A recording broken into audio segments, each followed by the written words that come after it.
இது என்ன முட்டையா? பின்ன என்ன இது பணம் கொட்டையா? இல்ல, நீங்க முட்டை கடை வச்சிருந்தா கேள்விப்பட்டேன்.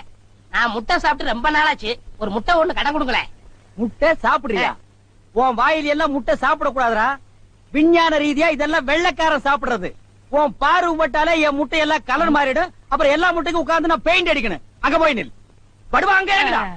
அண்ணே, ஒரு முட்டை கடை கொடுக்கணும். அங்க இரு. இந்த ஆண்டவனுக்கே முட்டை இல்லையா? உங்களேசி முட்டை கடையை நடத்துற அண்ணே. ஐயோ, காலண்டா கடிக்கிற. நீங்க ரொம்ப யோகக்காரன். எப்படி சொல்ற? நீங்க சின்ன பண்ண கோழி பண்ணையில தானே முட்டை எடுக்கிறீங்க? ஆமா. நான் முட்டை சாப்பிடலாம்னு கோழி பண்ணைக்கு போனேன். இப்ப நீங்க மொத்தமா முட்டை பண்ணையில சாப்பிடுறதா? ஆமாண்ணே. அப்ப பண்ணையார் பேசிட்டு இருந்தாரு. அவர் விரல்ல போட்டுக்கிட்டு இருந்த ஒருவன் மோதிரத்தை ஒரு கோழி முழுங்கிருச்சான். அந்த கோழி இன்னைக்கு 2 முட்டையிட்டு இருக்கு. அந்த முட்டை உங்க கடைக்கு வந்துருச்சான். கோழி ஒரு பொருளை முழுங்குனா அது விஞ்ஞான ரீதியா முட்டை வழியா தான் வந்தாகணும்.